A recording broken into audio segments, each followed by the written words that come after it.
என் அன்பு பிள்ளையே, உன் தாயானவள் உனக்கு நல்ல விஷயங்களை செய்து கொடுப்பதற்காகவே இன்று உன்னை தேடி வந்திருக்கின்றேன். என் தங்க குழந்தையே, நீ கண்ணீர் சிந்தி விட்டதற்கான பதிலை தரத்தான் உன் அம்மா என்று இங்கே வந்திருக்கின்றேன். என் அன்பு குழந்தையே, உன்னுடைய கண்ணீரானது இந்த அம்மாவிற்கு விலைமதிப்பில்லாதது என்பதை நான் ஏற்கனவே உன்னிடத்தில் சொல்லியிருக்கின்றேன் அல்லவா? என் குழந்தையே, உன்னை என்ன சொன்னாலும் நீ அதற்கெல்லாம் உன்னுடைய கண்ணீரை மட்டும் சிந்திவிடாதே. நீ தைரியமாக எதிர்த்து பேச வேண்டும். அதை விட்டுவிட்டு அங்கே நீ கண்ணீரை சிந்திவிட்டால் உன் மனதளவில் பலவீனமாக மாறிவிடுகின்றாய் என்பதை மட்டும் எப்பொழுதும் நீ புரிந்து கொள்ளப் போகிறாய். உன்னை பலவீனமாக்க வேண்டும் என்றுதான் அவர்கள் உன்னை ஒவ்வொரு செயலிலும் குற்றம் குறைகளை கண்டுபிடித்து உன்னை தேடி தேடி அங்கே கஷ்டப்படுத்தி கொண்டிருக்கின்றார்கள்.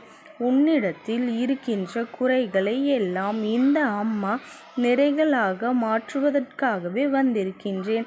என் அன்பு பிள்ளையே, உன்னிடத்தில் நீ எதை குறைவாக எண்ணுகின்றாயோ அதுவெல்லாம் உண்மையில் குறையல்ல என்பதை நீ உணர்ந்து கொள்ள வேண்டும். காலத்தின் கட்டாயம், இயற்கை செய்கின்ற வேலையினால் மட்டுமே உனக்கு இத்தகைய நிலைகள் ஏற்படுகின்றன தவிர அதில் உன்னுடைய தவறு எதுவுமே கிடையாது. அதனால் நீ மற்றவர்கள் பேசுவதை எல்லாம் காதில் போட்டுக்கொண்டு உன்னை நிச்சயமாக நீயாகவே குழப்பிக் கொள்ளக்கூடாது. நீ மட்டுமல்ல, உன்னோடு இருப்பவர்களையும் உனக்கு துணையாக இருப்பவர்களையும் சேர்த்து நீ கஷ்டப்படுத்தி விடுகின்றாய் என்பதை மறந்து விடாதே. என் அன்பு பிள்ளையே, இந்த அம்மா உனக்கு நல்லது செய்ய வேண்டும் என்றுதான் எப்பொழுதுமே விரும்புகின்றேன். உன்னுடைய விருப்பத்தை எல்லாம் நிறைவேற்றி தர வேண்டும் என்றுதான் நான் இங்கே காத்து கொண்டு இருக்கின்றேன். என் அன்பு பிள்ளையே, அதனால் இந்த குழந்தை என்னிடத்தில் வந்து முறையிடும் பொழுது அவர்கள் என்னை இப்படி சொல்லிவிட்டார்கள், இவர்கள் என்னை அப்படி சொல்லி திட்டிவிட்டார்கள். அம்மா, எனக்கு ஏன் இப்படி ஒரு குறையை வைத்தீர்கள்? எனக்கு எதனால் இதையெல்லாம் சமாளிக்கும் அளவிற்கு தைரியம் வரவில்லை?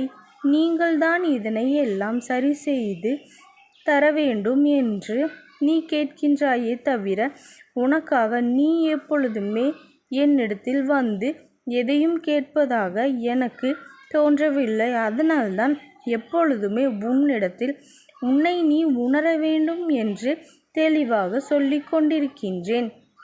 என் அன்பு பிள்ளையே, எப்பொழுது உன்னை முழுமையாக நீ உணர்கின்றாயோ அப்பொழுதுதான் உனக்கான மாற்றம் அங்கே வரும்.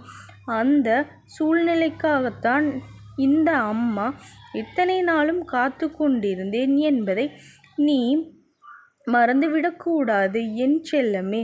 இப்பொழுது உன்னை பற்றி நீயாக உணர்ந்து விட்டாய் அல்லவா? இனியெல்லாம் உன் வாழ்க்கையில் மாற்றம்தான் வரப்போகிறது. என் பிள்ளையே, என்னுடைய குழந்தை, உனக்காக யாரும் இல்லை, எல்லோரும் என்னை ஏதோ சொல்லி திட்டிக் கொண்டிருக்கின்றார்கள். எனக்கு ஒரு குழந்தை வரம் தாருங்கள் அம்மா என்று நீ என்னிடத்தில் வந்து முறையிட்டாய். என் தங்கமே, உனக்கு பிள்ளை செல்வம் என்பது வாழ்க்கையில் மிக முக்கியமான செல்வம். அதை நீ மற்றவர்கள் சொல்வதற்காக வேண்டும் என்று நினைத்து உனக்கே அந்த செல்வம் வாழ்க்கையில் மிகவும் அவசியமான ஒன்று என்பதனை இப்பொழுது நீ உணர்ந்துவிட்டாய் அல்லவா? இப்பொழுது அம்மா, எனக்கு ஒரு வாரிசு கொடுங்கள் என்று என்னிடத்தில் கேட்கின்றாய் அல்லவா? இப்பொழுதுதான் நீ அதற்கு தகுதியாக இருக்கின்றாய் என்பதனை நானே உணர்ந்து கொண்டேன். என் அன்பு குழந்தையே, உனக்கு நிச்சயமாக ஒரு குழந்தை வரத்தை நான் கொடுக்கத்தான் போகின்றேன். அதற்கெல்லாம் நீ கலங்கி நிற்க வேண்டாம். உனக்கு முருகனைப் போல அழகான குழந்தை ஒன்று நிச்சயமாக பிறக்கத்தான் போகிறது. அதனால் நீ எதற்காகவும் கலங்க வேண்டாம். இனி ஒரு பொழுதும் யார் பேச்சுக்கும் அங்கே நீ மனம் வருத்தம் அடைந்து கொள்ள வேண்டாம். உன்னை பேசுபவர்கள் எப்பொழுதும் எதையாவது பேசிக்கொண்டுதான் இருப்பார்கள். இப்பொழுது உன்னை பற்றி பேசுவார்கள் என்றால் நாளை இன்னொருவரை பற்றியும் அவர்கள் பேசத்தான் செய்வார்கள். உனக்காக காரியங்கள் எல்லாம் அங்கே நடந்துவிட்டால் உன்னை பற்றி பெருமையாக உன்னிடத்திலேயே வந்து பேசுவார்கள்.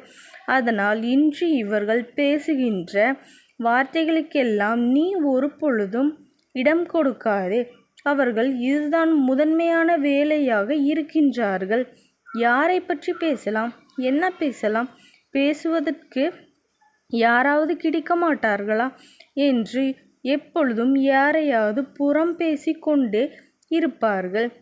அப்படிப்பட்டவர்களையெல்லாம் நீ வாழ்க்கையில் முக்கியத்துவம் கொடுக்க உன்னுடைய மனதை நீ தளர வைக்காதே. எப்பொழுதும் நீ இவர்களுக்கு உன்னுடைய வாழ்க்கையில் முக்கியத்துவத்தை கொடுக்கின்றாயோ அப்பொழுது உன் வாழ்க்கையில் அவர்கள் எல்லா பெரிய மனிதர்கள் போல தீர்ப்புகளை சொல்லிவிடுவதற்கு தானாகவே ஓடி வந்து விடுகின்றார்கள். உன்னை பற்றி பேசுவதற்கெல்லாம் அங்கே அவர்களுக்கு தகுதியே கிடையாது என்பதனை நீ மறந்துவிடக்கூடாது.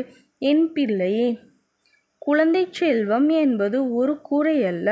ஆனால் அதனை அவர்கள் ஒரு குறையாக உன்னிடத்தில் பேசிக்கொண்டு இருக்கின்றார்கள். உனக்கு பல பெயர்களை அல்லவா சூட்டி வைத்து விடுகின்றார்கள். என் குழந்தை, என் மனம் படும் பாடு ஒரு அம்மாவாகிய நான் அறியாமல் இல்லை. உன்னுடைய அந்த கஷ்டம் என் மனதையும் சேர்த்து அல்லவா பதைபதிக்க வைக்கின்றது. உன்னை துன்புறுத்தியவர்களுக்கு நிச்சயமாக நான் தண்டனை கொடுக்கத்தான் போகின்றேன்.